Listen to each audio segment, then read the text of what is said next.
I think we're entering a new era of plugins. As home studio production continues being normalized and the mainstream music industry continues faltering, more and more producers and artists are moving away from producing in high-end studios and are instead opting to produce in modest home studios, or I suppose in some cases maybe not so modest, but definitely not like high-end studios you would used to have to go to. And what I've noticed is that because of this trend of more people wanting to learn production because of the affordability and the quality of modern tools, not to mention that COVID showed us that remote production and home studio production is absolutely possible, is that plugin companies are realizing that in order to continue selling their products, they have to simplify them. This is actually very fascinating because it used to be that you'd be using EQs that look like this, which has a lot of knobs and controls on it that the average person looks at and is like, what the heck is this? I feel like I'm looking at tech for airplanes or something. And then it became EQs like the typical channel EQ here, which is more visually appealing and easier to wrap your mind around what's going on. You can even graphically visualize the sound. And now we have plugins like Fresh Air by Slate Digital, Low Control by a newer company, Black Salt Audio, and companies like Baby Audio making Smooth Operator and Parallel Aggressor,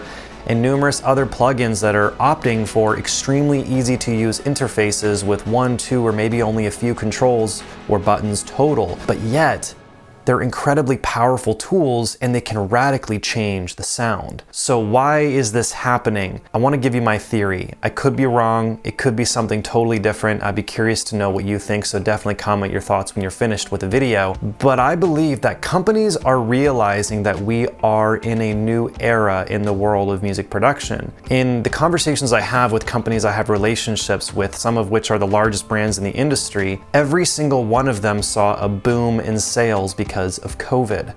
More people are getting into it than ever, which means more people are trying to learn than ever, which also means more people are realizing how hard it is than ever, because it is hard. I've talked about this a lot on my channel. It's a very challenging skill set to master. It's taken me well over a decade to get here and close to a decade till I felt like I was actually creating great sounding tracks consistently. So in the midst of all of this, plugin companies are recognizing that people are more likely to stick with music production as a whole if the tools are more simple. Simple, but powerful. And that's the key. See, these tools like Fresh Air are actually amazing tools. I made a video about Fresh Air you can check out right here, and it's a fantastic plugin that I use on almost every session now, and it's free. And it's not a simple tool that's kind of meh. It's actually a very good tool. It's a very good plugin. Low Control by Black Salt Audio is another that I've been really impressed with that I've only just started using. It's a simple tool, but yet it packs a big punch. Their other plugin is Escalator, which has one knob. And by the way, I'll link all of these plugins I'm talking about in the description. I always have my gear listed there as well. And yes, I do get a small commission if you choose to buy any of them, but this is not a sponsored video and it is a way to support the channel. For aspiring producers to stick with production, it's better if they start experiencing wins early. In other words, if their music is sounding good to them at the beginning, they are way more likely to stick with it and actually put in the time and effort to continue. So I think this new era of plugins is a new era where plugin companies are going to be radically simplifying their designs and simultaneously radically improving their overall capabilities with minimal effort from the user. Look at the plugin Drip by Kyle Beats. I've never used it personally, but just think about how they market the product. And I'm gonna guess most of us have seen his ads. It's totally genius. 2 clicks and it's perfect. Literally 2 clicks. Right? It's actually genius marketing because what are most young beat makers who he's targeting or producers wanting?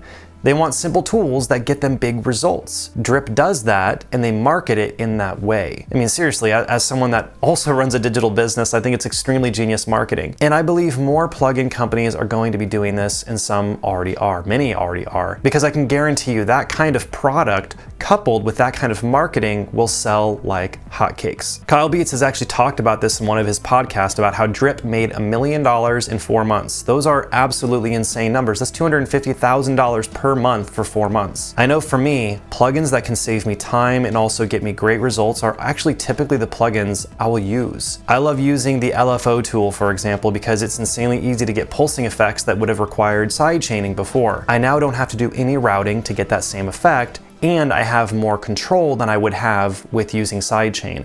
So in other words, one tool that made it easier but also gives me more control. Simplified but powerful. Another example, Parallel Aggressor by Baby Audio. Just look at the interface. It is so simple, but yet this little tool is actually routing the audio internally to allow for parallel compression, and the results are incredible. It's one of my favorite plugins.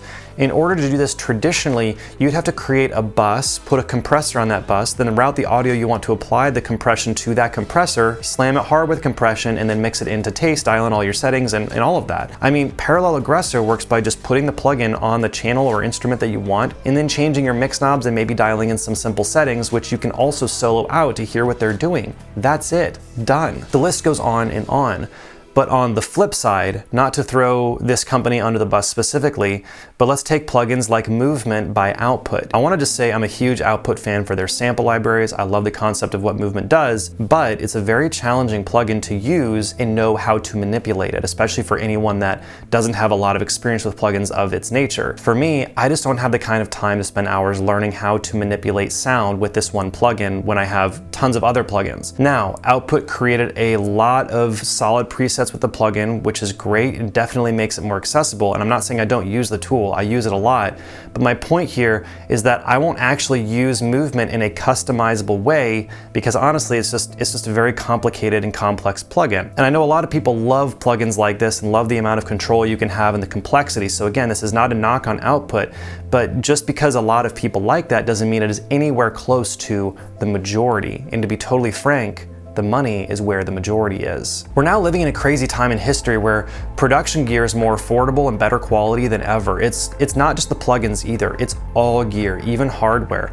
The tools you can go and buy on Sweetwater or anywhere online are the same tools that Grammy-winning producers and hit producers are using right now. You can literally buy the exact same gear they use and it's affordable, relatively speaking. And now it's getting easier and easier to use. And I don't necessarily think this is a bad thing. I know many of you watching might be thinking this is making people more dumb or this is bad because it's lowering the barrier to entry and producers won't be learning the basics first, but instead they'll just be using a one knob plugin without really knowing what it is doing. And I think there are going to be negative side effects, namely what I just mentioned, producers doing things that they don't actually understand. But the upside is that it's leveling the playing field, which means that in order to make a mark as a producer will require actual musical ability and talent instead of just owning plugins no one else has or very few people know how to use or gear no one else can afford because now everyone can. I believe that we have already entered this new era. We actually entered it a while ago. It's an era where producers will need to execute amazing musical ability and creativity in order to shine. Now, obviously there's a marketing aspect to it as well, but even social media is leveling the playing field because if you own a cell phone, you can post on YouTube, TikTok, or Instagram and grow your own audience. I mean, that's exactly what I did. I started this channel with using my iPhone 5 as my camera, and I'm getting close to 90,000 subscribers as I film this video right now. So the future of making a mark as a producer is going to be more oriented towards ability and creativity because now we're all using the same tools and they are easier to use and more powerful than ever. Welcome to the new era in music production.